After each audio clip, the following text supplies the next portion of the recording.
Hello student, welcome to DNS channel. मैं आपकी chemistry mentor Priyanka ma'am. तो आज मैं स्टार्ट करने वाली हूँ बच्चों आपका ऑर्गेनिक केमिस्ट्री, जो हमारा स्टार्ट होता है यूनिट 4 से। तो यूनिट 4 का जो हमारा ऑर्गेनिक केमिस्ट्री है बच्चों, आज हम लोग स्टार्ट करेंगे। तो पहले आप लोग जो इनऑर्गेनिक केमिस्ट्री का, क्योंकि आपके मिड टर्म के एग्जाम भी होने वाले हैं, तो हमने इनऑर्गेनिक केमिस्ट्री का जो फर्स्ट और सेकंड यूनिट है उसको कंप्लीट कर दिए हैं। उसका प्रीवियस ईयर के क्वेश्चन वगैरह भी हम लोग सॉल्व कर चुके हैं। तो ऑल अबाउट सब कुछ इसके बारे में कंप्लीट है। उसका जो थर्ड यूनिट है बच्चों, अभी हम लोग इसको स्टार्ट करने के बाद लास्ट में उसे पढ़ लेंगे, क्योंकि इनऑर्गेनिक का और ऑर्गेनिक का आपके मिड टर्म एग्जाम में तो दोनों आएगा। तो इनऑर्गेनिक का वो बच्चों हम लोग 2 यूनिट कंप्लीट कर चुके हैं, उसके क्वेश्चन प्रैक्टिस देख लें और इतना आपके मिड टर्म एग्जाम के लिए सफिशिएंट है। जब सेमेस्टर की बात करेंगे तो हम लोग उसको भी एक जो यूनिट आपका रिमेनिंग है उसे भी वो मैं कंप्लीट कर दूंगी। चलो, अब उसके बाद ऑर्गेनिक केमिस्ट्री में आपके 2 यूनिट्स हैं, 4 एंड 5, ठीक है। 4, 5 एंड 6 बीएम और 7 और 8 कंप्यूटर बेस्ड वाला है। चलो, तो वो 3 यूनिट को हम लोग क्या मिड टर्म आपके एग्जाम आएंगे तो मिड टर्म में आपका 2 यूनिट इनऑर्गेनिक का आ सकता है और 2 यूनिट आपका ऑर्गेनिक का आ सकता है, ठीक है। तो ऑर्गेनिक का जो 2 यूनिट है उसमें पहला वाला पार्ट बहुत बेसिक पार्ट है, इसको हम लोग पढ़ेंगे। इसमें बहुत अच्छे अच्छे टॉपिक्स हैं, जो चीज़ें आप लोग 11th में बस नाम सुने होंगे, उसके बाद में डिटेल तो पढ़े नहीं होंगे, हल्का फुल्का पढ़े होंगे, लेकिन अब हम लोग ग्रेजुएशन के लेवल पे हम लोग बहुत इसको डिटेल में पढ़ने वाले हैं। उसके बहुत सारे कॉन्सेप्ट को, नए नए कॉन्सेप्ट को सीखेंगे, उसके साथ साथ उसके बहुत सारे एग्जाम्पल के साथ क्वेश्चन भी प्रैक्टिस करेंगे, ठीक है। चलो, तो स्टार्ट करते हैं। पहली बात, ये यूनिट में आपका जो हाइब्रिडाइजेशन दिया गया है, बहुत सारे बच्चों को ये कंफ्यूजन होगा कि मैम हम लोग हाइब्रिडाइजेशन तो हम लोग इनऑर्गेनिक वाले यूनिट में पढ़ चुके हैं, तो आप यहाँ पे दोबारा से क्यों पढ़ा रही हैं। तो बच्चों मेरी बात को ध्यान समझो, ऑर्गेनिक केमिस्ट्री, इनऑर्गेनिक केमिस्ट्री और फिजिकल केमिस्ट्री, तीनों केमिस्ट्री थोड़ी अलग अलग होती है। आइए हम लोग पहले उसको समझ लेते हैं। आपका जो केमिस्ट्री होता है वो 3 पार्ट्स में होता है, ये बात तो सबको पता है, ठीक है। वो कौन कौन सा होता है? एक होता है इनऑर्गेनिक, इनऑर्गेनिक केमिस्ट्री। पहले तो यही कंफ्यूजन है कि हाँ, आप लोग को ऑर्गेनिक में हम लोग को पढ़ना क्या होता है, इसलिए ऑर्गेनिक हम लोग बोलते हैं। फिर उसके बाद है फिजिकल। तो बच्चों, आपका जो इनऑर्गेनिक केमिस्ट्री है उसको कहा जाता है अकार्बनिक रसायन। तो अकार्बनिक रसायन क्या बोल रहा है, नाम से देखो, अकार्बनिक। यहाँ पे कार्बन वाले कंपाउंड्स का उतना यूज नहीं करेंगे। जो कार्बन से बने हुए यौगिक को क्या बोलते हैं? कार्बनिक यौगिक, ठीक है, कार्बनिक कंपाउंड या कार्बनिक यौगिक। तो हम लोग यहाँ पे सबके बारे में पढ़ेंगे, कार्बन के बारे में थोड़ा सा पढ़ेंगे, लेकिन कार्बन को डिटेल में नहीं पढ़ते हैं। तो इनऑर्गेनिक केमिस्ट्री आपका यही होता है। ऑर्गेनिक केमिस्ट्री सिर्फ और सिर्फ कार्बन को पढ़ते हैं और हाइड्रोजन को, इन दोनों को पढ़ के पूरा ऑर्गेनिक केमिस्ट्री खत्म कर देते हैं। तो ये आपका क्या है? Organic chemistry. फिजिकल केमिस्ट्री में हम लोग यहाँ पे कार्बनिक चीजें और इनऑर्गेनिक दोनों को नहीं पढ़ते। यहाँ पे हम लोग बहुत सारे फिजिकल स्टेट्स पढ़ते हैं, जैसे फॉर एग्जांपल विस्कोसिटी, पृष्ठ रसायन, ये सारी चीजें हम लोग पढ़े हैं ना फिजिक्स में। तो उनके अंदर, जैसे फिजिक्स में कुछ ऐसे चैप्टर्स होते हैं जिसमें केमिस्ट्री होती है, तो उसमें जैसे पृष्ठ तनाव हो रहा है, सरफेस टेंशन हो रहा है, तो उसके अंदर क्या है, जैसे सॉलिड स्टेट, कोई सॉलिड है, इस तरीके का सॉलिड बना, तो उसका फिजिकल स्टेट क्या क्या है, इसमें कौन कौन से रूल है। तो ये हमारा इन दोनों केमिस्ट्री से थोड़ा अलग होता है। और ये वाला तो मतलब ऐसी केमिस्ट्री जिसमें हम लोग कार्बन और हाइड्रोजन को ही सिर्फ और सिर्फ पढ़ते हैं, तो हमारी ऐसी केमिस्ट्री कहलाती है ऑर्गेनिक केमिस्ट्री, या उसको बोलते हैं कार्बनिक रसायन। बहुत सारे बच्चों, ऐसा माना गया है कि ऑर्गेनिक केमिस्ट्री थोड़ी टफ होती है, लेकिन बहुत सारे बच्चों का ये बहुत प्लस पॉइंट होता है, ये मुझे बहुत अच्छे से आती है, ये भी आती है, ये थोड़ा सा टफ होता है, किसी का ये स्ट्रांग रहेगा, ये दोनों टफ होगा। तो कहीं ना कहीं थोड़ा तो सब लोग, कोई ऐसा मिनिमम 1% वाले बच्चे हैं जिसको तीनों एकदम परफेक्ट सब कुछ आता हो, ठीक है, 1% वाले बच्चे होते हैं। तो बच्चों, हमारा तो फेवरेट इनऑर्गेनिक ऑर्गेनिक है। फिजिकल में अच्छा लगता है, पर फिजिकल में बहुत सारी चीजें ऐसे जो मुझे चैप्टर्स नहीं पसंद है, ठीक है। तो आप लोग का भी कुछ ना कुछ फेवरेट रहेगा, लेकिन और जिस सारे बच्चों का अगर ऑर्गेनिक वीक है, तो अब मैं अभी से बोल रही हूँ, बहुत इसको अच्छे से मैं आपको पढ़ाऊंगी डिटेल के साथ, एक भी पॉइंट नहीं आपका छूटेगा कि ऑर्गेनिक आपको क्यों नहीं आता, क्या कहाँ पे आपका लैक हो रहा है, वो सारी चीजों को हम लोग यहाँ पे सीखेंगे। ऑर्गेनिक बिल्कुल टफ नहीं है बच्चों, थोड़ा सा उसमें देखो, ये ऑर्गेनिक हमारा मैथ्स की तरह होता है। जैसे आप मैथ्स में आप डेली डेली प्रैक्टिस करेंगे, फॉर्मूला आपको याद रहेगा, तो आपका मैथ आपको अच्छा लगेगा। अगर 2-3 दिन में, 1 हफ्ते तक आप मैथ नहीं पढ़े, तो वो फॉर्मूला आपको भूल गया। अब आप उसको दोबारा से फॉर्मूला याद करेंगे, तब आप उस पर क्वेश्चन प्रैक्टिस करेंगे। मतलब मैथ आपका डेली प्रैक्टिस पे, उसी तरीके से ऑर्गेनिक केमिस्ट्री होता है, आपके डेली प्रैक्टिस पे होता है। तो आप लोग बोलेंगे कि मैम इसमें ऑर्गेनिक केमिस्ट्री में कहाँ क्वेश्चन लगाते हैं, सब कुछ हम लोग धीरे धीरे सीखेंगे, और मैं आपको बताऊंगी भी कि इसमें ऐसा क्या है जो आपको डेली पढ़ना पड़ता है, ठीक है। तो बात वही है, ऑर्गेनिक केमिस्ट्री में कार्बन हाइड्रोजन से बने हुए यौगिकों को पढ़ा जाता है। पूरा कार्बन मतलब चाहे वो एथिलीन हो, एथाइलिन हो, कार्बोनेट हो, और मतलब एल्डिहाइड, कीटोन, सब कुछ जहां जहां कार्बन आ रहा है, कार्बन से बनने वाले यौगिक ज्यादा हैं।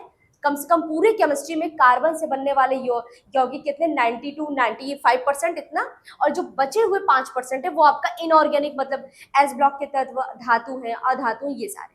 ठीक है, तो यहाँ पे मेनली हम लोग अधातु, धातु, इन सबको पढ़ते हैं, और यहाँ पे सिर्फ और सिर्फ कार्बन को पढ़ा जाता है। ठीक, तो हमारा ऑर्गेनिक केमिस्ट्री यही है।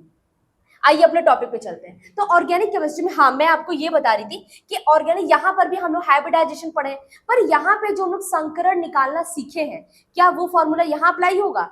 बिल्कुल हो सकता है, कोई दिक्कत नहीं है। लेकिन वहां पे हम लोग, यहाँ पे धातु भी आ रहा था, अधातु भी आ रहा था, और बहुत सारे उत्प्रेरक वगैरह बहुत सारी चीजें यहाँ पे आ रही थी। यहाँ पे सिर्फ और सिर्फ कार्बन से बनने वाले जितने भी यौगिक है, जितने भी मॉलिक्यूल्स है, जितने भी कंपाउंड्स है, उन सब का संकरण ये निकालेंगे। तब यहाँ पे हाइब्रिडाइजेशन सिर्फ और सिर्फ कार्बन की बात कर रहे हैं। यहाँ पे हाइब्रिडाइजेशन हम लोग हर एक मॉलिक्यूल का निकाल रहे थे। जैसे फॉर एग्जांपल BF3 का निकाल रहे थे, XeOF2 का निकाल रहे थे, बहुत सारे वो मॉलिक्यूल, और क्या SF6 का निकाले थे। पर यहाँ सिर्फ और सिर्फ कार्बन का निकालेंगे।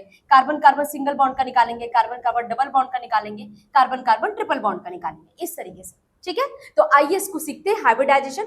ऑलरेडी आप लोग जो लोग भी अभी तक यूनिट 2 नहीं पढ़े हैं, तो यूनिट 2 को पहले पढ़ कर आना है, तभी ये यूनिट स्टार्ट करना है। अगर आप न्यू मतलब बैच ज्वाइन किए, तो आपको लग रहा है कि मेरे कॉलेज में यूनिट 4 पढ़ाया जा रहा है, तो हम भी यूनिट 4 से स्टार्ट करेंगे, ऐसा बिल्कुल मत करिएगा।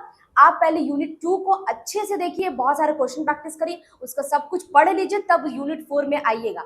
जब एनईपी सिलेबस बनाती है तो बहुत सोच समझ के बनाती है, तो उस सिलेबस में यूनिट 4 आपका ये वाला हाइब्रिडाइजेशन बाद में इसीलिए है, ताकि अब ऊपर से यूनिट 1, 2 ये सबको पढ़ कर आए। ठीक है, तो पढ़ लीजिए, तब उसके बाद ये वाला जो लेक्चर्स है देखना स्टार्ट करेगा।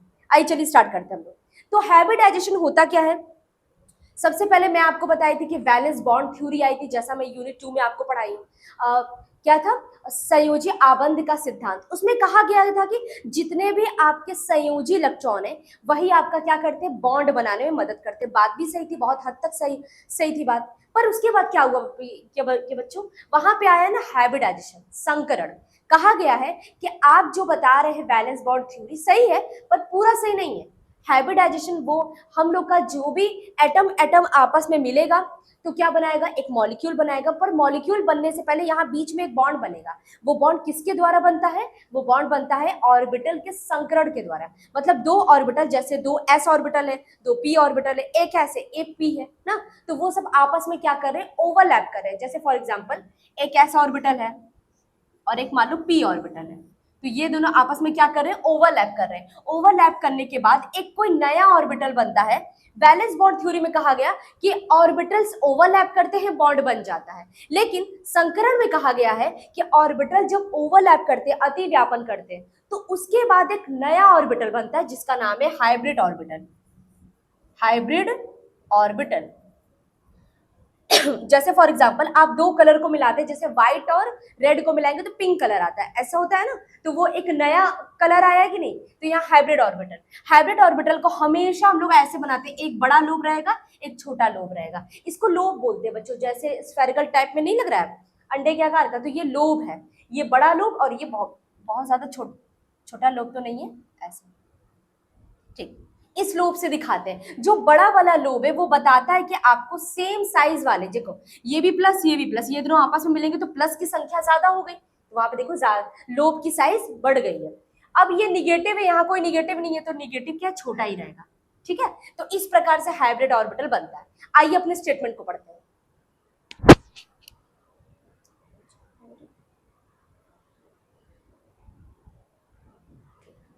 चलो, अब यहाँ पे हाइब्रिडाइजेशन होता क्या है, सबसे पहले यहाँ देखो, हाइब्रिडाइजेशन इज अ प्रोसेस, ये एक प्रकार की प्रक्रिया है ऑफ इंटरमिक्सिंग। इंटर का मतलब 2 लोगों के बीच में, खुद में नहीं, 2 लोगों के मतलब ये ऑर्बिटल अलग है, ये ऑर्बिटल अलग है, तो इंटर होगा, इंट्रा नहीं होगा। एक इंट्रा होता है, इंट्रा का मतलब एक ही ऑर्बिटल में ये अपने आप में ही ओवरलैप कर जाए, तो ऐसा पॉसिबल ही नहीं है, 2 ऑर्बिटल रहेंगे, तो इसीलिए इसको कहा जाता है इंटरमिक्सिंग। मिक्सिंग का मतलब दोनों मिक्स कर रहे हैं, of the orbital of comparable energy. हाँ, ये बहुत इंपॉर्टेंट पॉइंट है, दोनों की एनर्जी बराबर होनी चाहिए। मान लो इसका 50 है किलो जूल, तो इसका 50 किलो जूल ही होना चाहिए, या फिर अगर अप्रोक्स 49 के आसपास होना चाहिए, लेकिन बराबर होना चाहिए एनर्जी। ठीक, जैसे फॉर एग्जाम्पल आप अभी नए नए कॉलेज में गए हैं, सेमेस्टर में सारे आपके दोस्त बने, तो आप थर्ड ईयर के फ्रेंड को नहीं बनाएंगे, आप अपने जो क्लासमेट है उसी को ना दोस्त बनाएंगे। अब क्या थर्ड ईयर वाले से डेली जाएंगे मिलने, डेली आपसे दोस्ती को, तो वहां दोस्ती बहुत लंबे समय तक नहीं चल पाएगी। आप जिसके साथ डेली बैठते हैं, डेली आना जाना है आपका, तो वो आपका अच्छा दोस्त होगा ना। ठीक, तो वहां पे आपकी वाई मैच करेगी, क्योंकि आप लोग सेम क्लास के हैं, तो ये दोनों सेम क्लास के, तो ये दोनों ऑर्बिटल मिक्सिंग कर सकते हैं।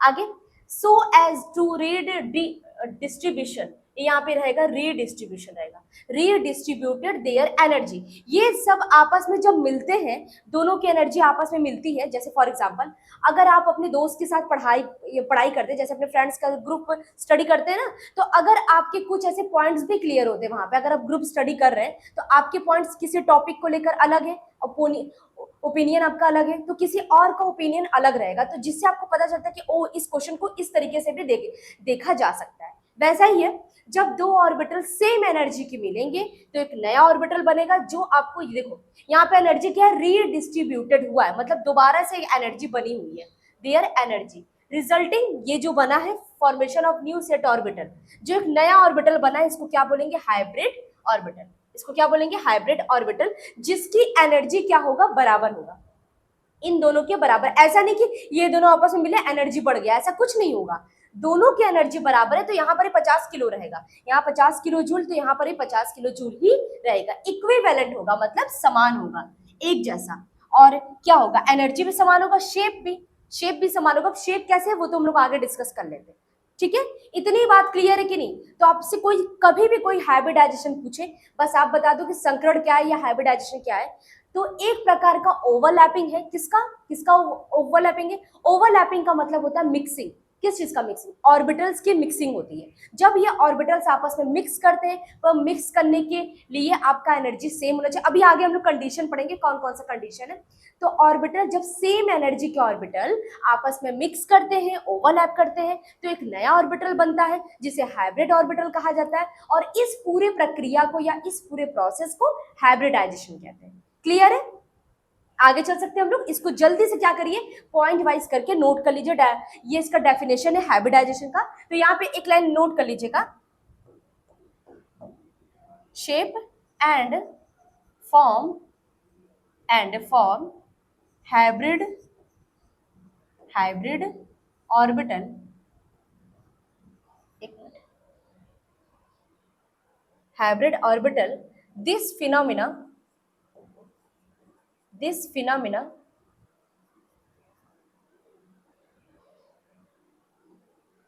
एक सेकंड यहाँ पे लिख दे रहे हैं, आर कॉल्ड एज, आर कहा जाता है, आर कॉल्ड एज क्या कहा जाता है, हाइब्रिडाइजेशन। ये पूरी प्रक्रिया को क्या बोलते हैं, हाइब्रिडाइजेशन। क्लियर है बात? अब एक काम करिए, इसको डेफिनेशन के तौर पे इसको अपने नोटबुक में नोट कर लीजिए, क्योंकि ये आपसे अगर एग्जाम में अगर मान लीजिए आपके यूनिट में क्वेश्चन पूछा जाए, ध्यान से देखिएगा।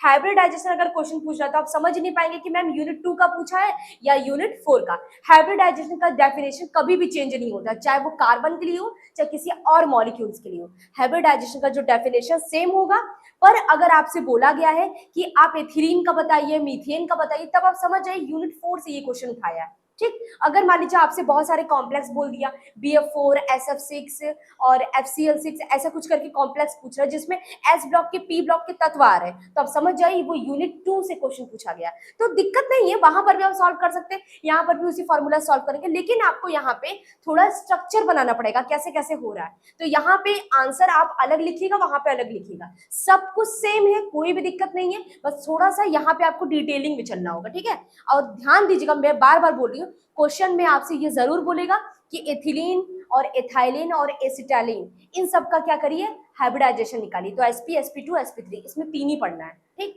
चलो इसको जल्दी से नोट कर लो, फिर आगे चलो। अब ये देखो, जो हाइब्रिडाइजेशन है, सबसे पहले हम लोग ये पढ़ लेते हैं क्या क्या कंडीशन है उसके। ठीक, तो यहाँ पे है इंपॉर्टेंट कंडीशन ऑफ हाइब्रिडाइजेशन। पहला पॉइंट है, the orbital present in the valence shell of the atom are hybridized. चलो इसको समझने के लिए क्वेश्चन हम लोग करते हैं। जैसे फॉर एग्जांपल कार्बन का एग्जांपल हम लोग लेंगे। बोला गया है कि आपका हाइब्रिडाइजेशन जो होगा आपके वैलेंस इलेक्ट्रॉन का होगा, किसी और का नहीं। चलिए, तो कार्बन का आपको पता है 6 होता है, तो क्या हो जाएगा 1s2 2s2 2p2। अब बहुत सारे बच्चों को कंफ्यूजन रहेगा कि मैम वैलेंस शेल इलेक्ट्रॉन क्या होता है, तो मैं ऑलरेडी आपको सेकंड यूनिट में पढ़ा चुकी हूँ, फिर भी मैं यहाँ पे बता रही हूँ। वैलेंस शेल इलेक्ट्रॉन वो होता है जो सबसे लास्ट इलेक्ट्रॉन है। आपको पता है ये आपका हो गया न्यूक्लियस। अब बताओ कार्बन के पास कितने शेल हैं, तो एक शेल है और ये क्या है 2 शेल, मतलब एक शेल है और 2 शेल है। तो एक बात बताओ सबसे बाहर वाला शेल कौन सा है, सबसे बाहर वाला शेल तो ये है, बाहर वाला तो शेल ये है ना। तो बाहर वाले शेल में कौन कौन प्रेजेंट है, एक आपका s ऑर्बिटल है और एक आपका क्या है p ऑर्बिटल है। क्लियर है कि नहीं बात क्लियर कि मतलब ये आपके क्या है वैलेंस इलेक्ट्रॉन है। क्या है ये वैलेंस शेल इलेक्ट्रॉन, इस बात में कोई भी डाउट नहीं होना चाहिए।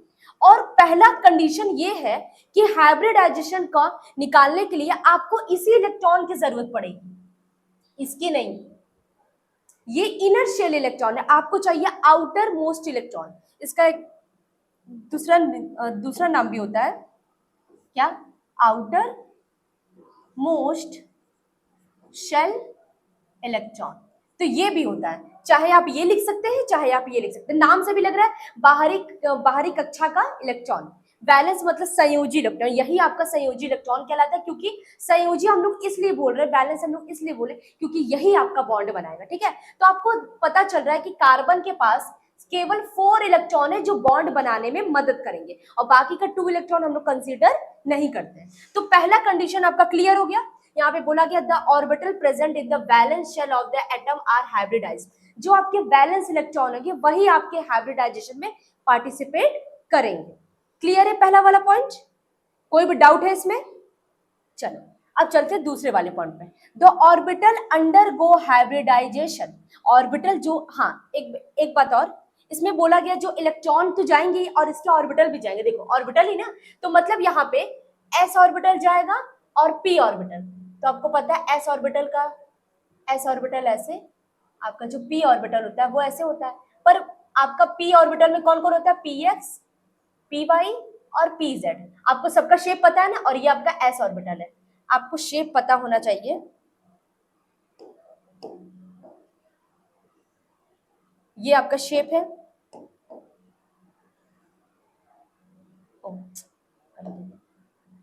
ऑर्बिटल है ना, चलो ठीक। ये आपका s ऑर्बिटल है, ठीक। और आपका जो p ऑर्बिटल कैसे होगा, आपका जो p ऑर्बिटल है वो कुछ इस प्रकार से होगा। आपको मैं ऑलरेडी ये सब p ऑर्बिटल बनाना सिखा चुकी हूँ, ठीक। अब आपको बनाना है px py pz। पहले काम करो, वीडियो को पॉज करके खुद से ट्राई कर लो, कोई भी एक रफ कॉपी होगा उसी पर ट्राई कर लो, अपना देख लो कि कैसे बनाते हैं इसको। चलो बताओ, तो ये कैसे बनेगा px py pz। अगर हम लोग इसको x मान लें, इसको y मान लें और इसको z मान लें, तो आपका px ऑर्बिटल कैसे होगा, डंबल शेप का होता है, px आपका हो गया। अगर हम लोग y इसको माने हैं तो y वाला आपका ये कैसे होगा, एक सेकंड इन दोनों को इरेज कर दो, इन दोनों का भी कोई काम नहीं है। y हम लोग इसको माने तो आपका py ऐसे हो जाएगा और आपका pz ऐसे हो जाएगा, ये आपका z। तो ये क्या हो गया px, ये हो गया py और ये हो गया pz। आपको पता है हाइब्रिडाइजेशन में कौन भाग लेता है, ऑर्बिटल्स। तो ऑर्बिटल्स आपके भाग ले, आपको पता चल गया ना, मतलब s ऑर्बिटल भाग लेगा और p ऑर्बिटल में 3 है, px py pz। क्लियर है, यही बात इसमें बोला गया है कि आपका जो क्या है हाइब्रिडाइजेशन शुड हैव, और पहले वाले पॉइंट में कहा गया कि आपके ऑर्बिटल्स भाग लेंगे। कौन से ऑर्बिटल्स, वैलेंस शेल के ऑर्बिटल्स। आप लोग बोलेंगे कि मैम एक बात बताइए, आपका क्या ये वाला ऑर्बिटल भाग ले सकता है, ये s ऑर्बिटल ये वाला, तो आप लोग बोलेंगे नहीं, ये ऑर्बिटल भाग नहीं लेगा। क्यों, क्योंकि ये इनर शेल का है, आउटर शेल का नहीं। आउटर मतलब वैलेंस शेल के इलेक्ट्रॉन, यही वाले ऑर्बिटल्स भाग लेंगे। आगे चलते हैं। हाँ, तो इसमें बोला गया है द ऑर्बिटल अंडर को, जो ऑर्बिटल आपके हाइब्रिडाइजेशन में जा रहे हैं पार्टिसिपेट करने, should have almost equal energy. सबकी एनर्जी सेम होनी चाहिए, सबकी एनर्जी मतलब एस ऑर्बिटल की एनर्जी पी ऑर्बिटल की सारे एनर्जी के साथ सेम होना चाहिए। ये बात तो क्लियर है।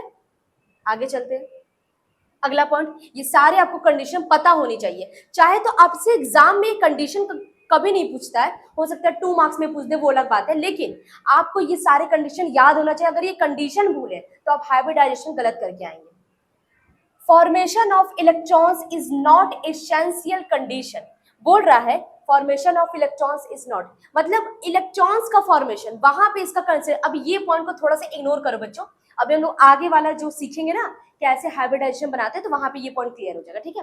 फॉर्मेशन ऑफ इलेक्ट्रॉन्स, वहां पे आपको इलेक्ट्रॉन का कोई फॉर्मेशन नहीं करना है, तो इस बात की कोई नेसेसिटी नहीं है, कोई जरूरत नहीं है। अगला point, field orbital of valence shell, अच्छा, also take part in the hybridisation. जो वैलेंस बॉन्ड थ्योरी है उसमें साफ साफ कहा गया था कि ऐसे ऑर्बिटल जिसके पास एक इलेक्ट्रॉन हो या ऐसे ऑर्बिटल जो खाली हो, वही आपका क्या करेगा, बॉन्ड बनाएगा। पर ये सरासर गलत है, ऐसा वैलेंस बॉन्ड थ्योरी ने कहा था, सरासर गलत है। हाइब्रिडाइजेशन में कहा गया है चाहे ऑर्बिटल के पास एक इलेक्ट्रॉन हो, चाहे हो ही ना, नहीं होने का नहीं, एक सेकंड,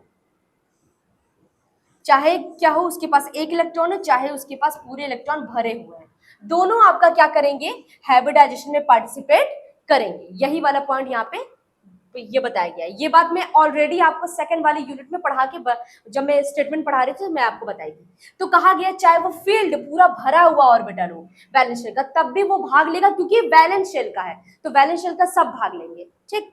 अगला point, shape of the molecule depends on the bonds pair and lone pair, जिसके पास अगर उसके पास लोन पेयर है उस पे भी डिपेंड करेगा, और कितना वो बॉन्ड बना रहा है उस पे भी डिपेंड करेगा। और ये बात ऑब्वियसली एकदम सही बात है, शेप उसी पर डिपेंड करता है। हालांकि वो ज्योमेट्री है, यहाँ पे शेप नहीं रहेगा, ज्योमेट्री रहेगा। और अगर शेप की बात करें तो शेप और सिर्फ अब ये देखो यहाँ से क्लियर हुआ ना। अगर आप लोग सेकंड वाला यूनिट नहीं पढ़कर आए तो आपको ये समझ ही नहीं आएगा कि ये मैं काट के यहाँ पे ज्योमेट्री क्यों लिखी हूँ। ज्योमेट्री इसलिए क्योंकि शेप सिर्फ बॉन्ड पेयर बताता है, और geometry bond pair lone pair दोनों बताता है। क्लियर है, आगे चल सकते हैं। काम करो, इतने पहले पॉइंट्स को 5 पॉइंट्स को जल्दी से नोट कर लो पॉज करके, फिर हम लोग आगे चलते हैं। पॉज करके नोट कर लो, हो गया। चलो अगला पॉइंट है point number 6, pi bond are not included in the hybridization. Hybridization में कभी भी हम लोग पाई बॉन्ड को काउंट नहीं करते हैं। फॉर एग्जाम्पल अगर मान लो ये आपके पास है, ठीक। अब मैं बोल रही हूँ यहाँ पे आपको हाइब्रिडाइजेशन बताना है, sp है कि sp2 की sp3, तो आप क्या बताएंगे, हमको सिर्फ उस सिग्मा बॉन्ड को काउंट करना है। तो आपको पता है यहाँ पे एक सिग्मा होता है और 2 पाई होता है, ठीक, 2 पाई है, तो एक सिग्मा बॉन्ड, ये भी सिग्मा है, ये भी सिग्मा है, तो आपको ये दिखाई दे रहा है 3 सिग्मा। 3 सिग्मा के लिए होता है sp2। हम लोग पाई बॉन्ड को मतलब कैलकुलेट ही नहीं कर रहे हैं, मतलब इंक्लूड ही नहीं कर रहे हैं, तो पाई बॉन्ड को कभी भी हाइब्रिडाइजेशन में इंक्लूड नहीं किया जाता है, ठीक है। पहला वाला ये वाला पॉइंट बहुत ज्यादा इंपॉर्टेंट है, अपने कंडीशन में इसको जरूर नोट कर लेना। अगला है, क्या बोला गया, the number of hybrid orbitals, कितना ऑर्बिटल बन सकता है, is equal to the number of atomic orbitals undergo. जितने ऑर्बिटल आप लेकर आए हैं उतना ही ऑर्बिटल बनेगा। ये बात तो क्लियर है, हम लोग ऑलरेडी वहां पर भी देखे थे। अगला पॉइंट, द हाइब्रिड ऑर्बिटल, यहाँ हाइब्रिड रहेगा, थोड़ा ये मिस प्रिंटिंग है। हाइब्रिड ऑर्बिटल आर डायरेक्शनल, जो हाइब्रिड ऑर्बिटल बना वो डायरेक्शन के अकॉर्डिंग शेप बनाता है। ऐसा नहीं कि एक ऑर्बिटल यहाँ है, एक ऑर्बिटल को अब यहाँ रखो तो ये दोनों आपस में मिल जाएगा, नहीं, इसके डायरेक्शन में, मतलब ये अगर ऐसा है तो दूसरा वाला भी ऐसा ही होना चाहिए, ठीक है। तो ये बोल रहा है कि दोनों का डायरेक्शन सेम होगा तभी वो अच्छा शेप बताएगा। Direction to minimize the repulsion, ऐसा क्यों, क्योंकि वो अपने रिपल्शन को वो, क्योंकि आपको पता है 2 ऑर्बिटल है, दोनों के पास इलेक्ट्रॉन है, तो दोनों के पास इलेक्ट्रॉन दोनों आपस में मिक्स कर रहे हैं, तो मिक्स करेगा तो इसके और इसके इलेक्ट्रॉन आपस में क्या करेंगे, रिपल्शन तो करेगा ही। तो रिपल्शन कम से कम हो, इसीलिए वो कोई एंगल अपना बना लेता है कि इस एंगल पे, जैसे फॉर एग्जाम्पल मैं एक बताई थी आपको, एक सीट है, ठीक है, यहाँ पे मैक्सिमम 2 लोग बैठ सकते हैं, मैं यहाँ पे 4 लोगों को बैठाऊं, तो एक पोजीशन पे 4 लोग बैठ जाएंगे कि थोड़ा थोड़ा ऐसे एडजस्ट करके। अगर वो एडजस्टमेंट मतलब थोड़ा सा भी बिगड़ गया तो एक कोई नीचे गिर सकता है, ठीक है। तो 4 लोगों या हाँ 4 लोगों को मुझे बैठाना है एक छोटी सी सीट पर, तो हम कुछ इस तरीके से बैठाएंगे कि कोई भी गिरे ना। और क्या होगा, थोड़ा सा एडजस्टमेंट बिगड़ा, सारे का सारे एक लोग गिर गया, वो जमीन पे, ठीक है ऐसा। तो इतनी बातें तो क्लियर है कि नहीं। तो रिपल्शन का ध्यान दीजिएगा बच्चों कि रिपल्शन के साथ अब एक लास्ट पॉइंट है, इसको भी नोट कर लो, फिर जल्दी से नोट कर लो, फिर आगे बढ़ते हैं। Therefore, type of hybridization indicate the geometry of the molecule. इसलिए हम लोग अलग अलग मॉलिक्यूल्स का अलग अलग हम लोग क्या करेंगे, हाइब्रिडाइजेशन निकालेंगे। चलो जल्दी से इसे नोट करो सारे पॉइंट्स को। ये 9 पॉइंट्स है जो आपको पढ़ने होते हैं। अब बच्चों आप लोग कहेंगे कि मैम वहां पर भी हाइब्रिडाइजेशन पढ़े थे, यहाँ पर भी पढ़े हैं, तो ठीक है, आपको सारा कुछ तो पहले से ही आपके माइंड में बहुत अच्छे से है। ये देखो बच्चों, ऑर्गेनिक केमिस्ट्री को थोड़ा सा सीरियस होके पढ़ो, क्योंकि ऑर्गेनिक केमिस्ट्री कहाँ से बॉन्ड टूट रहा है, कहाँ से इलेक्ट्रॉन चला जाएगा, आपको पता भी नहीं चलेगा। तो थोड़ा सा सीरियस होके इसको पढ़ना, ठीक है। सीरियस तो सब पढ़ना रहता है, ऐसे हम लोग कुछ बता देते हैं इंपॉर्टेंट, सारे बच्चे ये बोलते हैं मैम हर चीज तो इंपॉर्टेंट है, क्या क्या इंपॉर्टेंट पढ़े, हर चीज इंपॉर्टेंट है, ये बात तो सही है। चलो हो गया नोट, आगे चले। अब एक काम करते हैं ना, हाइब्रिडाइजेशन 3 प्रकार के आपको इस वाले यूनिट में पढ़ना है, sp3, sp2 और sp हाइब्रिडाइजेशन। तो पहला हम लोग स्टार्ट करते हैं क्या, sp3 हाइब्रिडाइजेशन। तो इसको पहले समझने से पहले ये समझ लो, ध्यान से देखो, हमारे पास sp3 है, देखो sp3, यानी आपको लग रहा है p ऑर्बिटल s ऑर्बिटल ऐसा होता है और आपका जो p ऑर्बिटल ऐसा होता है। p3 का मतलब तीनों ऑर्बिटल, मतलब ये भी गया, ये भी गया, ये भी गया, ये भी गया, इसीलिए इसको बोला गया sp3। तो मतलब टोटल मिलाओ तो 4 हो गया, एक s orbital, 3 p orbital.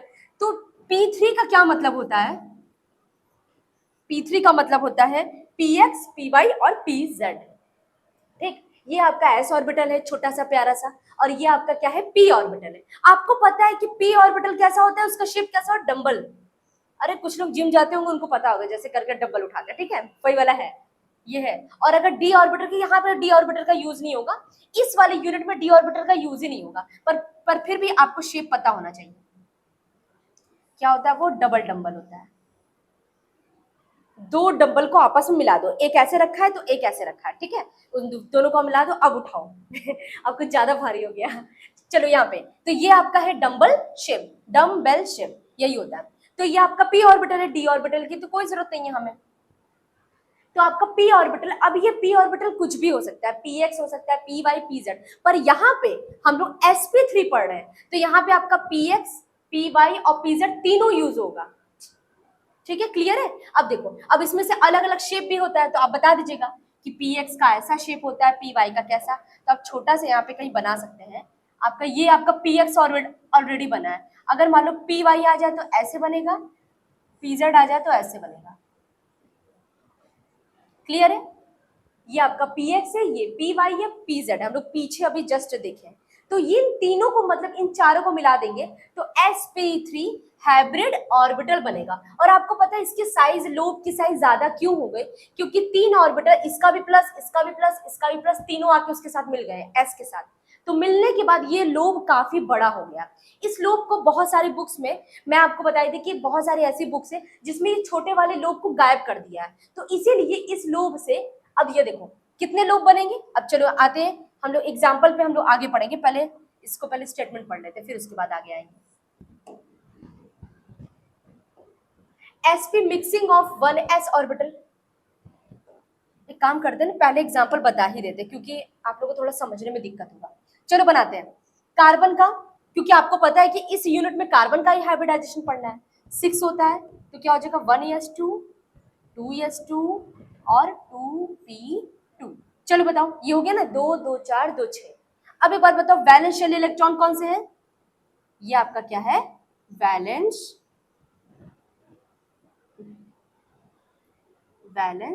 Shell electron कितने हैं, 4। चल उसके बाद आगे चलते हैं। आपको पता है अब यहाँ पे हम लोग बनाएंगे डब्बा, छोटा छोटा क्या डब्बा, s ऑर्बिटल का,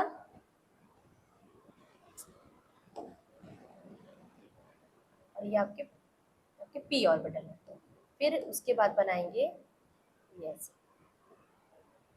ठीक। चलो अब इसमें क्या करो, इलेक्ट्रॉन को फिल करो।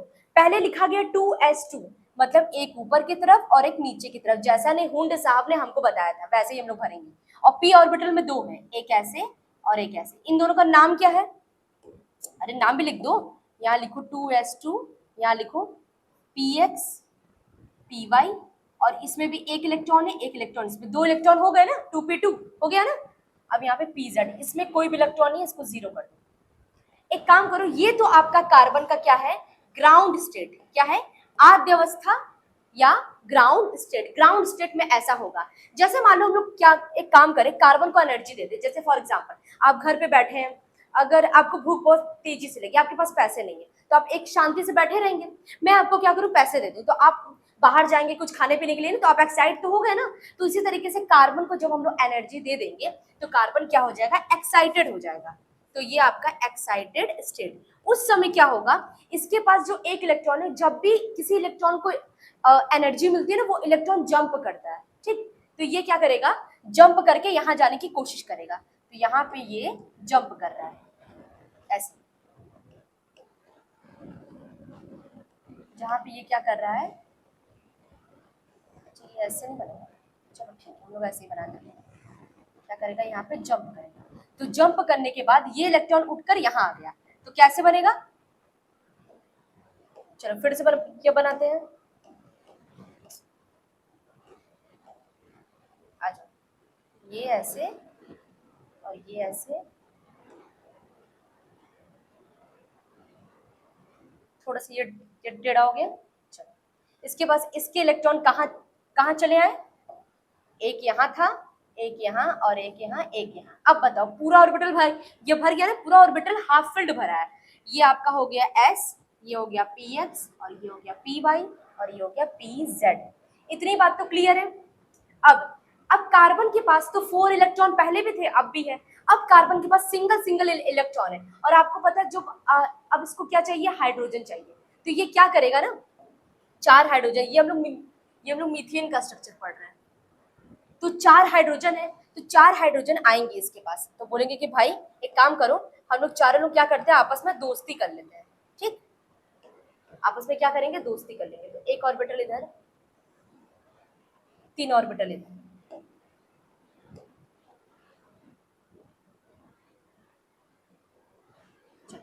ये आपके किसके हैं, ये सारे के सारे आपके क्या हैं, किसके इलेक्ट्रॉन है, आपके कार्बन के, ये आपका कार्बन का है।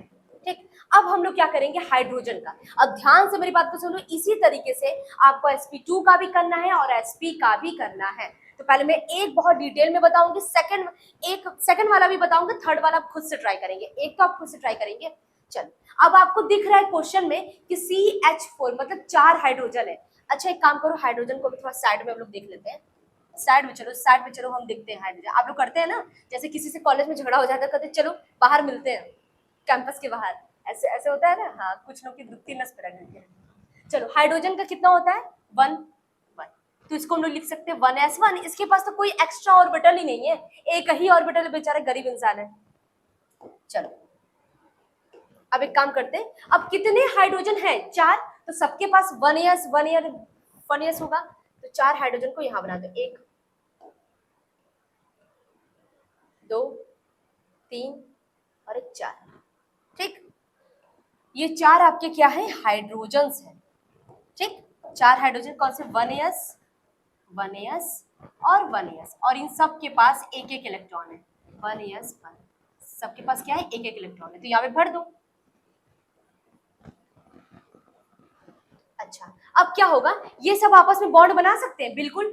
हाइब्रिडाइजेशन में साफ साफ कहा गया है कि ऑर्बिटल आपस में मिक्सिंग करते हैं। ये किसका ऑर्बिटल है, हाइड्रोजन का, और ये किसका ऑर्बिटल है, कार्बन का। तो दोनों आपस में मिक्स करेंगे। मिक्स करने का कंडीशन क्या है, दोनों की एनर्जी सेम होनी चाहिए। तो ऐसा एक्सपेरिमेंटल देखा गया, इन दोनों की एनर्जी क्या है, सेम है, सेम एनर्जी। तो जाहिर सी बात है मिक्स करेगा। दूसरी कंडीशन क्या है, मिक्स करने के लिए आपके पास इलेक्ट्रॉन या तो पूरे भरे होने चाहिए या तो हाफ फिल्ड भरा होना चाहिए। ये देखो, आधा भरा हुआ यहाँ पर, आधा भरा हुआ यहाँ पे। इसका मतलब ये दोनों आपस में मिक्स आसानी से कर सकते हैं। तो बस यहाँ पे ओवरलैपिंग होगा, ये इसके साथ ये बॉन्ड बनाएगा, ये इसके साथ बॉन्ड बनाएगा, ये इसके साथ और ये इसके साथ। तो यहाँ पे अब कितने ऑर्बिटल यूज हुए, हाइड्रोजन का मतलब कार्बन का कितना ऑर्बिटल यूज हुआ, एक ऐसा ऑर्बिटल और 3 पी, तो ऐसे हम लोग बोल सकते हैं sp3 hybrid orbital, hybrid orbital. अच्छा एक बात बताओ, जितने आपके बनेंगे वो सारे के सारे हाइब्रिड ऑर्बिटल बनेंगे। ये देखो इन दोनों को मिलाए तो एक बना, इन दोनों को मिलाए तो एक बना, मतलब देखा जाए यहाँ पे 4 हाइब्रिड ऑर्बिटल बन रहा है, एक इसका, एक इसका, एक इसका और एक इसका। तो उसको हम लोग फिगर कैसे बना सकते हैं? तो 4 हाइब्रिड ऑर्बिटल, और आपको पता है हाइब्रिड ऑर्बिटल एक्चुअली में बनता कैसे है? हाइब्रिड ऑर्बिटल ऐसे बनता है। तो मैं अभी थोड़ी देर पहले आपको बताई हूँ कि इसको बनाने के लिए बहुत सारे बुक्स ने क्या किया, इस छोटे वाले लोब को हटा दिया। तो और आपको क्या करना पड़ेगा, मतलब चारों हाइड्रोजन एक काम करते हैं इस तरीके से बनाते हैं। एक बात बताओ, ये कुछ इस तरीके से, अभी आपको शेप नहीं पता ना, अभी आपको शेप नहीं पता, तो एक काम करो, हम लोग ऐसे बनाते हैं कार्बन को, एक बार ऐसे बना के चेक करते हैं कि सही है कि नहीं स्ट्रक्चर। तो कार्बन को बीच में रखो, इसका एक हाइब्रिड ऑर्बिटल, एक यहाँ, एक यहाँ और एक यहाँ। हम क्या बोले, छोटा वाला को हाइब्रिड ऑर्बिटल को हटा दो, ठीक, यहाँ हाइड्रोजन, यहाँ हाइड्रोजन, यहाँ हाइड्रोजन और यहाँ हाइड्रोजन। तो इन दोनों के बीच का जो एंगल है वो 90 डिग्री का एंगल है। यहाँ पर भी ये देखो ऐसा हम लोग बना दिया, हमको इसके बारे में कुछ भी पता नहीं था। पर आप कंडीशन को ध्यान से पढ़ो, कंडीशन में साफ साफ कहा है आपको ऐसा हाइब्रिड ऑर्बिटल का शेप बनाना है, ज्योमेट्री बनाना है जिसमें कम से कम क्या हो, रिपल्शन हो। कहाँ गया वो रिपल्शन वाला, कम से कम मिनिमम रिपल्शन हो। एक बात बताओ, 90 डिग्री एंगल पे मिनिमम वो रिपल्शन तो ज्यादा होगा, मतलब उसका शेप हम लोग ऐसे नहीं बना सकते। अब एक काम करो, मतलब ये क्या करेगा ना, ये जो ऊपर वाला है इन दोनों को खिसकने में वो करेगा, तो इसीलिए हम लोग कार्बन को बीच में बनाते, एक ऑर्बिटल यहाँ बनाओ, कुछ इस तरीके से ये बनाएंगे, एक ऑर्बिटल को हम लोग यहाँ बनाएंगे, एक ऑर्बिटल को यहाँ, एक ऑर्बिटल को यहाँ और एक ऑर्बिटल को यहाँ। इसके बीच का जब एंगल देखा गया बच्चों, इसके बीच का जब एंगल देखा गया तो है 109 डिग्री 28 मिनट। कहाँ 90 डिग्री था और कहाँ पे इतना। क्या ये अगर एंगल ज्यादा है तो कम से कम रिपल्शन होगा ना। जैसे फॉर एग्जांपल ये दो लोग हैं, इन दोनों में बहुत ज्यादा झगड़ा होता है, ये दोनों को मैं पास पास की हूँ और इन दोनों को मैं अलग अलग कर दी यहाँ पे। अब बताओ झगड़ा होने के चांसेस कहाँ ज्यादा है, यहाँ ज्यादा होगा क्योंकि ये दोनों बहुत ज्यादा पास पास है। तो एंगल अगर कम रहेगा तो ये इसके भी इलेक्ट्रॉन यहाँ पे, इसके भी इलेक्ट्रॉन यहाँ पे, ये दोनों आपस में झगड़ा बहुत ज्यादा करेंगे, रिपल्शन ज्यादा होगा। आपको पता है जितना ज्यादा प्रतिकर्षण होता है उससे क्या होता है, एनर्जी बढ़ जाता है। एनर्जी अगर बढ़ गया तो कोई भी स्टेबल हो पाएगा। जैसे फॉर एग्जांपल आपको बहुत ज्यादा गुस्सा आ रहा है तो आप कभी स्थिर रहेंगे, मतलब स्टेबल हो जाए। मैं आपसे बोलूं कि और बताओ क्या हाल चाल है तो आप तो गुस्से में कहेंगे अरे यार हमसे मत बोलो, ऐसे करेंगे ना। तो कभी भी कोई गुस्से में स्टेबल नहीं होता है। तो वो एनर्जी अगर ज्यादा हो गया तो वो उसकी स्टेबिलिटी बहुत कम हो गई। और आपको पता है हर कोई स्टेबल होना चाहता है, मतलब ये अपना को दिमाग लगाएगा, जुगाड़ लगाएगा कि भाई हमको स्टेबल तो होना है, क्या करें, इन दोनों को एक काम कर दो, दूर कर दो, झगड़ा ही नहीं होगा। तो इसीलिए हम लोग इसके और इसके बॉन्ड को थोड़ा दूर कर देते हैं। ये देखो दूर हो गया ना, इसी बात को मैं यहाँ पे समझाना चाह रही थी। ठीक है, अब तो कोई दिक्कत नहीं है ना। अब एक काम करो भाई, अब मेरे पास कितने हाइड्रोजन है, हाइड्रोजन को यहाँ पे देखो, हाइड्रोजन के पास ऐसी ऑर्बिटल है तो उसको स्फेरिकल से बना सकते हैं हम लोग। एक ऐसा ऑर्बिटल, दो ऐसा ऑर्बिटल, तीन ऐसा ऑर्बिटल और एक चार ऐसा ऑर्बिटल। ये सारे क्या है, 1s, 1s किसका है, ये 1s हाइड्रोजन का, हाइड्रोजन का, ठीक, 1s hydrogen, 1s hydrogen. Clear है। अब ध्यान से देखो, इन दोनों के बीच में इलेक्ट्रॉन है, कितने का इलेक्ट्रॉन, यहाँ देखो ये इलेक्ट्रॉन आपस में वो मिल गया तो 2 इलेक्ट्रॉन हो गया। चलो अब यहाँ पे इलेक्ट्रॉन को क्या करो, बना दो ऐसे, एक ऊपर एक नीचे, एक ऊपर एक नीचे। अब एक बात बताओ, ये कौन सा शेप आया है, शेप को ध्यान से ये देखो,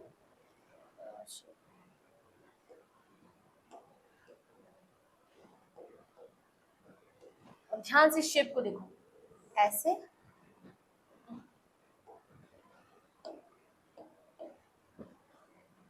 ऐसे, एक ऐसे, ये एक प्रकार का शेप है, ठीक। ये आपका है कौन सा शेप, ये आपका टेट्राहेड्रल, क्या है, टेट्राहेड्रल। तो देखा गया एकदम एक्सपेरिमेंटल, जब हमें नहीं पता था हम लोग हाइब्रिडाइजेशन को फॉलो कर रहे थे, लेकिन एक पॉइंट हमेशा याद रखना, रिपल्शन आपको कम से कम रखना है। तो अगर मुझे हाइब्रिडाइजेशन पढ़ ली है सब कुछ, अगर मुझे ऐसा दिखा गया तो हम तो ऐसा ही बनाकर चले आएंगे, लेकिन एक्सपेरिमेंटल ये गलत है। एक्सपेरिमेंट में देखा गया कि हाइब्रिडाइजेशन का कभी भी शेप आपका 90 डिग्री का एंगल होता ही नहीं, उसका एंगल ज्यादा होता है। तो इस बात से साइंटिस्ट लोग को खटका, अरे भाई एंगल कैसे चेंज हो गया, तब इसीलिए वो इस पॉइंट को शर्त में लगा दिए, यानी कंडीशन में एक पॉइंट को और ऐड कर दिए कि आपको ज्योमेट्री तब ऐसा ज्योमेट्री बनाना है जिसमें आपका कम से कम रिपल्शन होना चाहिए। तो बॉन्ड एंगल इतना होता है, और इसीलिए हाइब्रिडाइजेशन इस यूनिट में बॉन्ड एंगल भी लिखा गया है। तो हाइब्रिडाइजेशन के साथ साथ हमने बॉन्ड एंगल भी निकालना सकते हैं। देखो यहाँ पे कितना बॉन्ड एंगल, अप्रॉक्स को लिख सकते हैं 109 = 25 मिनट को ऐसे 0.5 डिग्री, इतना अप्रॉक्स लिख सकते हैं, पर कोई जरूरी नहीं, आप एग्जैक्ट याद कर लो, कोई दिक्कत नहीं। टेट्राहेड्रल का मतलब होता है चतुष्फलकी। ये क्या है आपका sp3 हाइब्रिडाइजेशन। ये क्या, क्यों, क्योंकि इस प्रोसेस को क्या बोलते हैं, हाइब्रिडाइजेशन। और ये किसका मतलब स्ट्रक्चर किसका है, तो आप स्ट्रक्चर लिखेंगे CH4 या मीथेन मॉलिक्यूल। क्या हो जाएगा, मीथेन मॉलिक्यूल। एक काम करो, अभी इसको बनाना मत, कुछ बच्चे बना दिए तो बहुत बड़ी, हम बार बार आपसे बोलते हैं कि अभी पहले लिखा मत करो, पहले इसको समझ लो बढ़िया से, अब इसको बनाना मत। अब पहले स्टेटमेंट पर, पहले हम लोग स्टेटमेंट लिखेंगे ना, तो हम लोग यहाँ तक पहुंचेंगे। चल अब ध्यान से मेरे स्टेटमेंट को ध्यान से पढ़ो। मिक्सिंग ऑफ, हम लोग कितने ऑर्बिटल को मिक्स किए थे याद करो, एक ऐसा ऑर्बिटल था और 3 p ऑर्बिटल था, यहाँ पे लिखा गया 1s। और देखो क्वेश्चन में आपका ऐसे आ सकता है लॉन्ग क्वेश्चन में कि sp3 हाइब्रिडाइजेशन बताइए विथ सुटेबल एग्जाम्पल, या तो एग्जाम्पल बोल देगा कि आप मीथेन मॉलिक्यूल में या कोई और कार्बन का अगर मॉलिक्यूल आप समझ जाना, यूनिट 4 से क्वेश्चन है, ठीक है। कार्बन का कोई भी एग्जाम्पल दे दे, आप बोलेगा sp3 हाइब्रिडाइजेशन बताइए, तो आपको ये लॉन्ग क्वेश्चन में आएगा। तो आप क्या करेंगे, सबसे पहले स्टेटमेंट लिखेंगे, स्टेटमेंट लिखने के बाद एग्जाम्पल के तौर पे यहाँ पे लिखेंगे, ये गलत है बच्चों, यहाँ पर रहेगा CH4, ठीक, ऐसे लिखेंगे एग्जाम्पल में फॉर्मेशन ऑफ मीथेन मॉलिक्यूल। उसके बाद ये पूरा आप क्या करेंगे, पूरा यहाँ तक बनाएंगे, बस खत्म। उसके बाद sp2 स्टार्ट हो गया। देख लो लॉन्ग क्वेश्चन में आपको इतना लिखना है, 1 पेज 2 पेज 3 and 4, इतना आपको लिखना पड़ेगा, तब जाके लॉन्ग क्वेश्चन में मार्क्स मिलता है, तो इस बात का ध्यान देना। अब पहले मैं स्टेटमेंट पढ़ा रही हूँ, उसको पहले पढ़ लो, फिर हम लोग आगे चलते हैं। ओके, तो यहाँ पे हम लोग वही हाइब्रिडाइजेशन क्या है, मिक्सिंग है ऑर्बिटल का, तो देख लो यहाँ पे 1s ऑर्बिटल है और क्या है 3 p ऑर्बिटल है, देखो साफ साफ लिखा है, बात भी सही है। और किसके ऑर्बिटल से, ये सब वैलेंस शेल और इलेक्ट्रॉन के, तो वैलेंस शेल रिजल्ट मतलब आपके जो संयोजी ऑर्बिटल्स हैं वो सब आपस में मिक्स किए। कितना संयोजी ऑर्बिटल था, एक s था, 3 p था। उसके बाद फॉर्मेशन, तो इन सबको जोड़े आपस में ऐड किए तो 4 ऑर्बिटल बना, इसको क्या बोलेंगे sp3। ये थोड़ा सा ये ऊपर की तरफ रहेगा बच्चों, टाइपिंग में ये ऊपर नहीं जाता है, ठीक है। तो sp3 हाइब्रिड ऑर्बिटल ऐसे लिखना, sp और ये ऊपर की तरफ sp3 हाइब्रिड, क्योंकि ये हाइब्रिड ऑर्बिटल बना, इक्विवेलेंट और इन सब की एनर्जी सेम है, एंड शेप भी बराबर है। उसके बाद इन ईच sp3 हाइब्रिडाइजेशन, एक बात बताओ बहुत अच्छा है, यहाँ पे ये पॉइंट को इंक्लूड करना बहुत जरूरी है। s ऑर्बिटल का कितना यूज हुआ है, p ऑर्बिटल ज्यादा है, तो अगर इन तीनों को 100 के मान के चले तो 75% ये यूज हुआ है, 25% ये यूज हुआ है, ठीक है। तो 4 ऑर्बिटल है, इसको 100 मान के चल रहे हैं, तो 4 में से 1 ऑर्बिटल तो आपका 25% आ गया जो कि s ऑर्बिटल था, और जो 3 p ऑर्बिटल आपके हैं वो 75, अरे ऐड कर लो ना, 25 25 25 75 हो गया। एक ऑर्बिटल आपका 25 कंट्रीब्यूशन दे रहा है, तो ये 25 देगा, ये भी 25, ये भी 25, ये भी 25, तो ये तो आप आपस में p ऑर्बिटल का ही है, तो इसको 75 लिख सकते हैं। मतलब 75% आपका p ऑर्बिटल है और 25% आपका s ऑर्बिटल है। यही बात को आपको स्टेटमेंट में लिखना पड़ेगा, बहुत इंपॉर्टेंट है, ठीक। अगर ये सब पॉइंट्स आप छोड़ दिए ना, तो एग्जामिनर जब भी आपकी कॉपी चेक करेगा तो आप उसको लगेगा कि आपने बस पढ़ा है पर बहुत डिटेल में नहीं पढ़ा है, ठीक। तो sp3 hybrid orbital s character कितना है 25% और p कैरेक्टर कितना है 75%। ये बहुत इंपॉर्टेंट पॉइंट है, इसको लिखना मत भूलना। चलो अगला है द न्यू 4sp3, ध्यान से देखो 4 लिखा गया है, 4 का मतलब 4 ऑर्बिटल मिले हैं, एक s 3 p hybrid orbital are directed towards the 4 tetrahedral angle. जाहिर सी बात है टेट्राहेड्रल या चतुष्फलकीय एंगल बनाता है, जिसका एंगल कितना है, ये 109 डिग्री 28 मिनट या अप्रॉक्स 109.5 डिग्री है। इसका एग्जाम्पल C2H6 भी है, CH4 भी है और भी बहुत सारे हैं, पर आपको एकदम सिंपल एग्जाम्पल यही वाला लेकर आप एग्जाम में बना लीजिएगा, कंफ्यूजन क्यों क्रिएट करें। अब एक काम करना, घर से ये वाला होमवर्क करके आना, C2H6 वाला, ठीक है।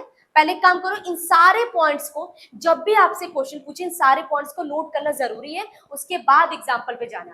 पहले बता तो दो sp3 हाइब्रिडाइजेशन होता क्या है, सबसे पहले इसे नोट कर लो पॉज करके पूरा अच्छे से। चलो हो गया नोट, आगे चले।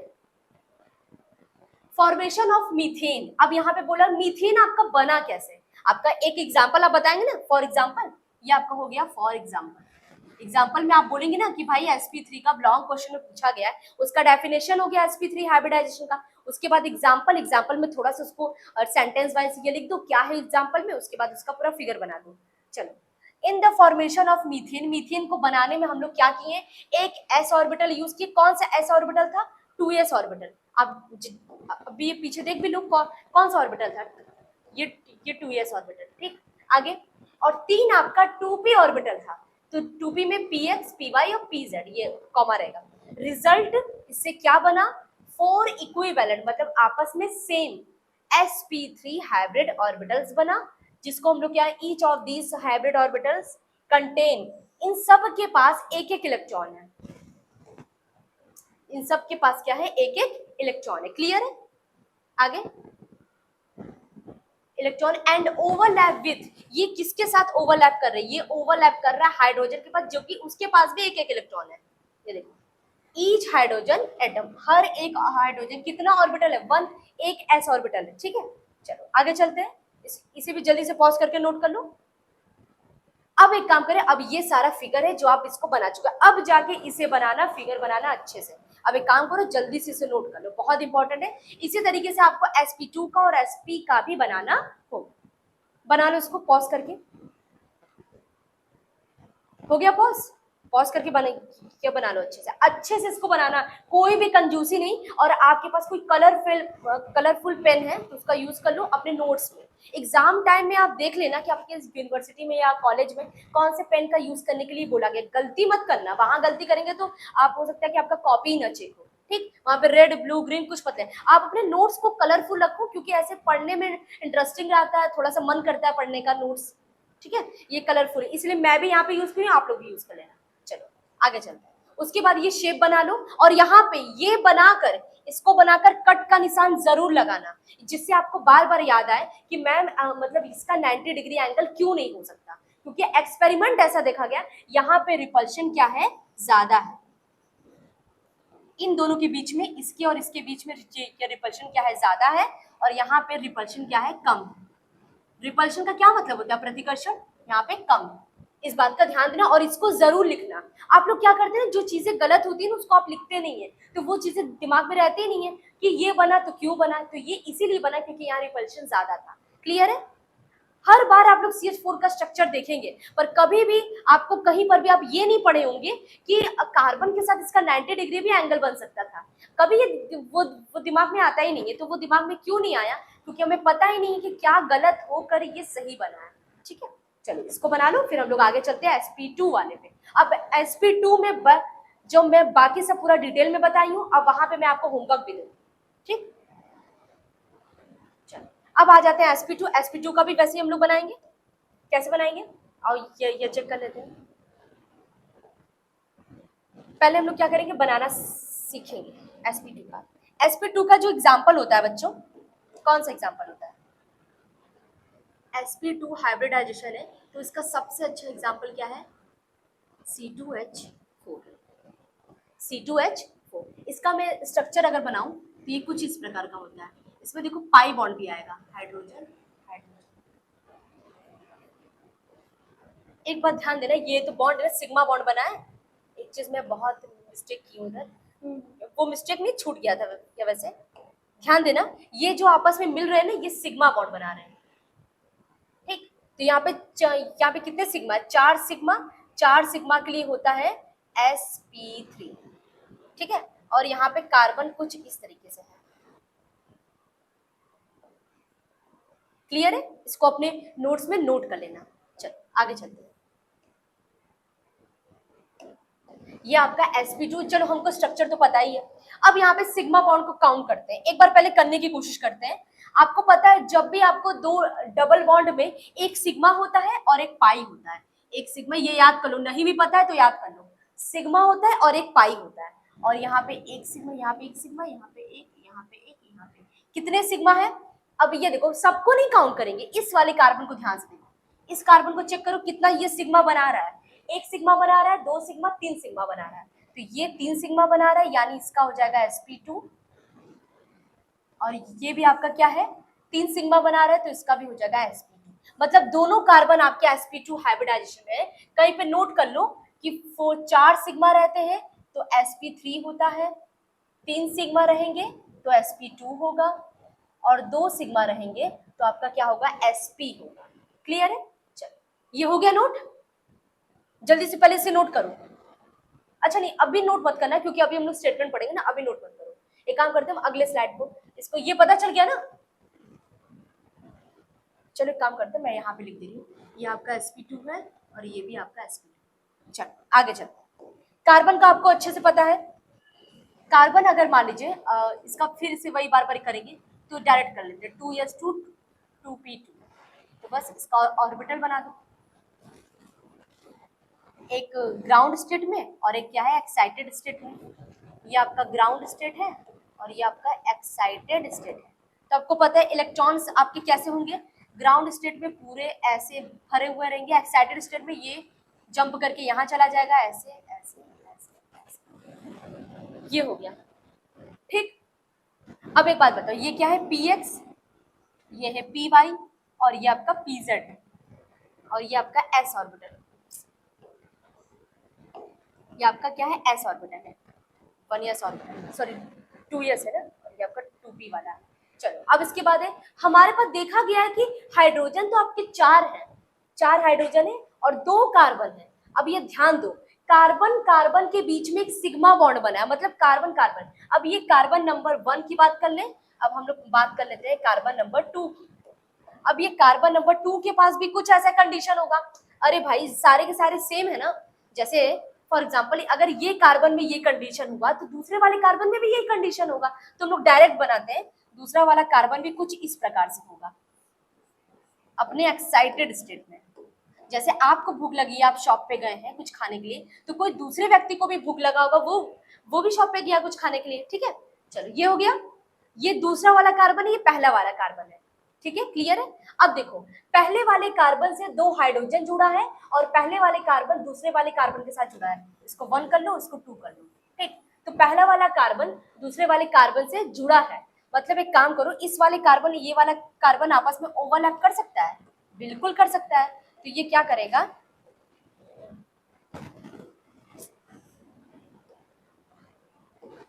ध्यान ध्यान देखो, ये वाला आपस में क्या करेगा, ओवरलैप कर जाएगा। कार्बन कार्बन के बीच क्या बना, सिग्मा बॉन्ड, ठीक। अब ये देखो, ये बॉन्ड तो बन गया, मतलब हम लोग एक बॉन्ड तो बना लिए। अब बोल रहा है कि कार्बन और इससे दो हाइड्रोजन जुड़े हुए हैं। अच्छा, मतलब एक काम करो, इसको क्या करो, दो हाइड्रोजन, अब छोटा छोटा बनाते हैं बॉक्स,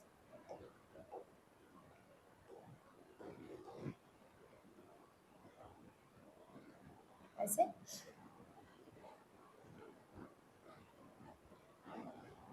ठीक। अब ध्यान ध्यान से देखो, ये आपका क्या है, 1s हाइड्रोजन, ये भी आपका क्या है, 1s हाइड्रोजन, ये भी आपका क्या है, 1s हाइड्रोजन, और ये भी आपका क्या है, 1s हाइड्रोजन।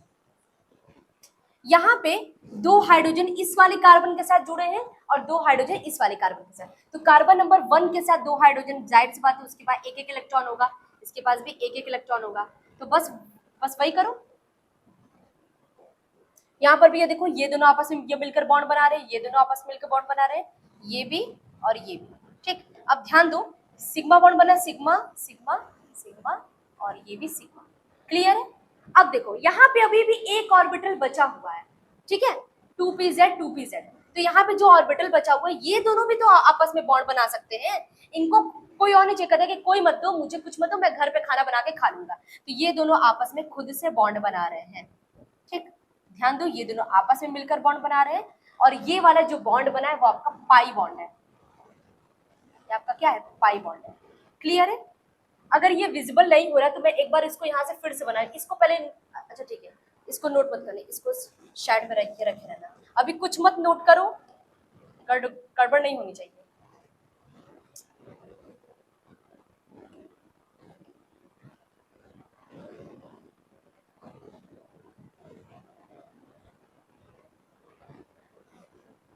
ठीक, अब इसके बाद एस ऑर्बिटल आया ना,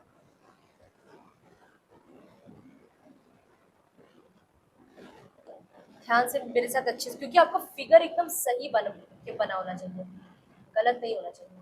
ठीक, ये हो गया। चलो, अब इलेक्ट्रॉन हम लोग फिल करते हैं। ये आपका 2s है, ये भी आपका 2s है, ये कार्बन नंबर 1, ये कार्बन नंबर 2, ये आपका 1s है। इसी चीज को हम यहाँ पे अच्छे से बनाए, ये भी आपका 1s है हाइड्रोजन का, ये भी आपका 1s है हाइड्रोजन का, और ये भी आपका 1s है हाइड्रोजन का। क्लियर है? अब ये देख लो, इस वाले कार्बन के पास वही वही सेम रहेगा, एक एक इलेक्ट्रॉन, तो इसके पास भी वैसे ही रहेगा, एक एक इलेक्ट्रॉन, और आपको पता है हाइड्रोजन के पास भी एक ही इलेक्ट्रॉन रहता है। मेरी बात को ध्यान से दो, बस ये समझो, इस कार्बन के साथ 2 हाइड्रोजन जुड़ रहे हैं, तो बस कुछ नहीं करना, बना दो। पहले देखो, कार्बन कार्बन के बीच में एक बॉन्ड बना है, इसको यहाँ बना दो, और ये दोनों को इन दोनों को यहाँ बनाओ। देखो, कार्बन कार्बन आपस में बॉन्ड बना है, एक सिग्मा बॉन्ड, कार्बन ने हाइड्रोजन 2 हाइड्रोजन के साथ बॉन्ड बनाया, 2 हाइड्रोजन के साथ ये, अब ये दोनों भी मिले तो ये दोनों भी आपस में बना लेंगे। बस अब इसका नेमिंग कर दो, कुछ नहीं करना, बस नेम कर दो। ये आपका सिग्मा बॉन्ड बना कार्बन कार्बन के बीच, कार्बन हाइड्रोजन के बीच में सिग्मा, कार्बन हाइड्रोजन के बीच सिग्मा सिग्मा सिग्मा, और ये दोनों जो ऑर्बिटल बच गए तो ये दोनों, ये बन गया पाई। ये आपका 2px था, ये 2py, और ये 2pz। बस अब ध्यान से ये देखो, आपका कार्बन और कार्बन इन दोनों के बीच में डबल बॉन्ड है, एक सिग्मा है एक पाई है, और यहाँ पे ऐसे,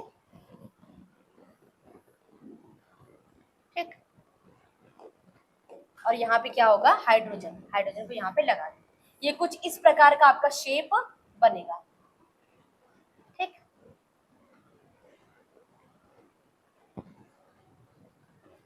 अच्छा एक बात बताओ, ये जो पाई बॉन्ड बना है इसको कुछ हम अलग तरीके से बना सकते हैं? बिल्कुल बना सकते हैं, तो ध्यान से दो, ये आपका कार्बन है, इसका मान लो, और ये भी आपका कार्बन है, ध्यान से ये क्या देखना, आप कोई भी गलती नहीं होनी चाहिए। इसका एक एस ऑर्बिटल, इसका भी एक एस ऑर्बिटल मिलेगा, ठीक, इसका एक एस ऑर्बिटल यहाँ है, एस ऑर्बिटल यहाँ है, क्योंकि आपको पता है लोप तो बनेगा ही ना। ये आपका हाइड्रोजन हाइड्रोजन हाइड्रोजन हाइड्रोजन, इस कार्बन के पास एक क्या अनपेयर्ड, जो यहाँ पे ये देखो ध्यान से, इस वाले कार्बन के पास एक p ऑर्बिटल बचा हुआ है, ये p ऑर्बिटल आधा भरा हुआ है, तो बस उसको यहाँ पे ड्रॉ करके बनाना है। तो इसको हम लोग कुछ इस प्रकार से बना सकते हैं, ये आपका क्या है? p ऑर्बिटल, इसके पास भी p, ये 1 है और ये 2 है, ये दोनों क्या है? आपके p ऑर्बिटल। तो p ऑर्बिटल को क्या करो, थोड़ा सा ऐसे करके दिखा दो, ये आपके p ऑर्बिटल, क्योंकि ये आपका पार्टिसिपेट नहीं करता है बॉन्डिंग में, क्योंकि हम लोग शर्त में पढ़े हैं ना कि ये पार्टिसिपेट नहीं करता बॉन्ड बनाने में। क्लियर है? अब यहाँ से देखो, ध्यान से, सारे के सारे क्या इलेक्ट्रॉन को फिल कर दो, ये सारे के सारे आपके क्या है? Hydrogen hydrogen hydrogen. अब एक बात बताओ, ये यहाँ पर बॉन्ड बना है, तो ये आपका कितने sigma? 1 sigma, 2 sigma, 3 sigma, 4 sigma, 5 sigma हो गया ना। अब ये जो बना है, ये जो p ऑर्बिटल है, ये आपस में क्या कर रहे हैं? ओवरलैप कर रहे हैं, तो इसको कहा गया है पाई बॉन्ड। दोनों को मत काउंट कर देना, ये आपका पाई बॉन्ड है। और ये आपका जो फिगर है वो बना है C2H4। ठीक, क्लियर है बात?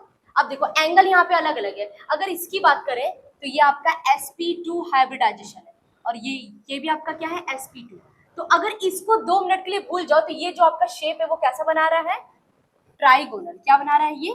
ट्राइगोनल। ये कुछ इस प्रकार का है, ये कार्बन आपका कुछ इस प्रकार से है ना, तो ये देखो ध्यान दो, इसको ऐसे करके मिला दो तो ट्राइगोनल हो गया ना, तो ये आपका ट्राइगोनल प्लेनर है। और उसी तरीके से उस वाले कार्बन का भी ट्राइगोनल प्लेनर होगा, क्योंकि बीच में ये क्या हो रहा है, दिक्कत वाला काम कर रहा है पाई बॉन्ड, ये पाई बॉन्ड कंक्लूड करते हैं, ये आपका ट्राइगोनल प्लेनर, ये आपका ट्राइगोनल प्लेनर है, क्लियर है, और ये आपका स्ट्रक्चर हो गया। अब आते हैं इसके क्या स्टेटमेंट को पढ़ते हैं। अब इसके स्टेटमेंट को पढ़ेंगे, फिर उसके बाद हमारा कंप्लीट हो जाएगा। द मिक्सिंग ऑफ 1s और 2p ऑर्बिटल, जाहिर सी बात है एक s ऑर्बिटल यूज हुआ है, 2p ऑर्बिटल यूज हुए वैलेंस शेल ऑफ इलेक्ट्रॉन में, क्योंकि इसीलिए तो इसको कहा गया sp2। आप लोग ध्यान से देखिए, हम लोग ऑर्बिटल कितना यूज किए हैं, हम लोग एक s ऑर्बिटल यूज किए हैं और 2 p ऑर्बिटल। आप लोग बोलेंगे कि मैम ये वाला भी तो यूज किए हैं, ये वाला p ऑर्बिटल नहीं यूज किए, ये पाई बॉन्ड बना लिया ना, तो पाई बॉन्ड जो बनाएगा उसको हम लोग कभी भी नहीं बोलेंगे हाइब्रिडाइजेशन में यूज हो रहा है। तो कितना ऑर्बिटल यूज हुआ, एक s 2 p, इसलिए sp2। ठीक है, इस बात का ध्यान देना, गलती मत करना। चलो हो गया, तुम मिक्स करके sp2 बना रहा है, और इसका ये देखो हाइब्रिड ऑर्बिटल्स बना रहा है। हाइब्रिड ऑर्बिटल बनाने के बाद ये ट्राइगोनल प्लेनर है अरेंजमेंट, और इसके बीच का जो एंगल है आपको पता है, ट्राइगोनल प्लेनर का जो एंगल होता है, ये वाला जो एंगल, इसके बीच का जो एंगल है वो कितना है, 120 डिग्री, क्योंकि प्लेनर है ना, प्लेनर ट्राइगोनल प्लेनर का क्या होता है, 120 डिग्री एंगल होता है, क्लियर है। बस खत्म हो गया, ये सारे स्टेटमेंट आप अपने नोट्स में जरूर नोट करेंगे, इसको पहले नोट्स ये। अब ये देखो उसका क्या निकालेंगे, परसेंटेज, तो एक s ऑर्बिटल है और 2 p ऑर्बिटल है, तो निकालेंगे 33% आपका s आएगा और 67% आपका क्या आएगा, p ऑर्बिटल आएगा, क्लियर है। काउंट करके देख लेना, एक का 25 तो दूसरे का 2, तीनों को काउंट करो तो इतना आएगा, 100 मान लो, और 100 में से s आपका ये है और p आपका 2 है, ठीक है, तो उसको काउंट करेंगे, 67 33 को आपस में जोड़ दो, ऐड कर दो, तो 100% आ जाएगा, ठीक है, इतना। अब एक काम करो, पहले इसे नोट कर लो पॉज करके, फिर उसके बाद इसे नोट करना। अब इसको एग्जाम्पल, तो यहाँ पे आप लोग ये लिख देना, फॉर एग्जाम्पल, एग्जाम्पल में हम लोग कौन सा एग्जाम्पल पढ़े हैं आज, C2H4, या इसको बोलते हैं एथीन, ठीक, एथीन। चलो एथीन के बारे में पढ़ लेते हैं। In the formation of ethylene molecule mixing of, वहां पे मिक्स किया गया है 2s 2px और 2pz। अब हाँ एक चीज और, हम लोग ये पाई कभी कभी क्या होता है, मतलब 2py को आप बना सकते हैं या 2pz, दोनों में से किसी को पाई बना सकते हैं, कोई दिक्कत नहीं, ठीक। तो यहाँ पे 3 ऑर्बिटल यूज हुआ है, तो इसलिए 3sp2 ऑर्बिटल्स, और कहा गया इनके बीच का वही सेम बातें हैं, इनके बीच का जो एंगल है 120 डिग्री का एंगल बनता है, और इसमें एक कार्बन दूसरे वाले कार्बन से क्या करता है, ओवरलैप करता है, तो सिग्मा बॉन्ड बनता है। चलो आगे, इसके बाद ये फिगर बना लो, इसके बाद अच्छा, remaining sp2 hybrid orbital each carbon overlap the 1s orbital, जितने कार्बन, अभी कार्बन कार्बन बॉन्ड बना लिया, अब कार्बन क्या करेगा, 2 अपने बॉन्ड हाइड्रोजन से बनाएगा, तो देखो यहाँ पे हाइड्रोजन और यहाँ पे, तो इसको नोट करने के बाद जल्दी से ये फिगर बना लो, क्लियर हो जाएगा। फिर हम लोग आगे चले। अब इसको बनाने के बाद अब एक आपका मैं होमवर्क आपको दूंगी, sp वाला, sp हाइब्रिडाइजेशन वाला। sp हाइब्रिडाइजेशन में ये कुछ नहीं करना है, इसमें मैं आपको एक बार बना के बता दे रही हूँ कैसे करना है, सेम टू सेम वैसे ही बनाएंगे जैसा आप ये बनाए हैं, ठीक, जैसा आप ये नहीं बनाए sp2 का, यहाँ पे कार्बन कार्बन के बीच बॉन्ड बनेगा, और यहाँ पे एक कार्बन दूसरे वाले कार्बन के साथ अटैच होगा, जैसे फॉर एग्जांपल अब मैं इसको बना ले रही हूँ, तो उसके बाद ये टॉपिक कंप्लीट हो जाएगा, ठीक। चलो एक आपका ये, एक कार्बन ये बना लो, कार्बन के साथ ये कार्बन, कार्बन के साथ ये, ठीक, ये कार्बन नंबर 1, ये कार्बन नंबर 2, और ये sp3 sp में आएगा आपका, sp हाइब्रिडाइजेशन में जो एग्जांपल होता है वो आता है ये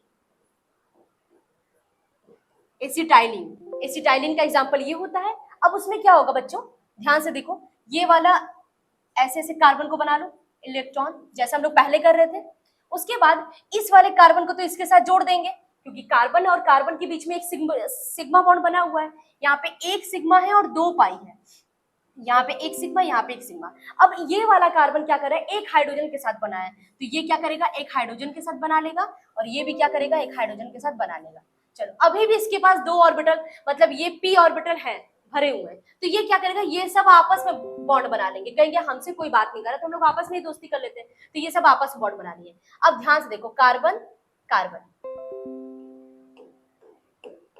इसका सिग्मा बॉन्ड और इसका सिग्मा बॉन्ड, आपस में ये दोनों बॉन्ड बनाए, कार्बन कार्बन के बीच में सिग्मा बॉन्ड बना, उसके बाद ये वाला जो कार्बन है एक हाइड्रोजन के साथ बॉन्ड बनाया है, ये ऐसे, और ये वाला कार्बन दूसरे वाले हाइड्रोजन के साथ बॉन्ड बनाया।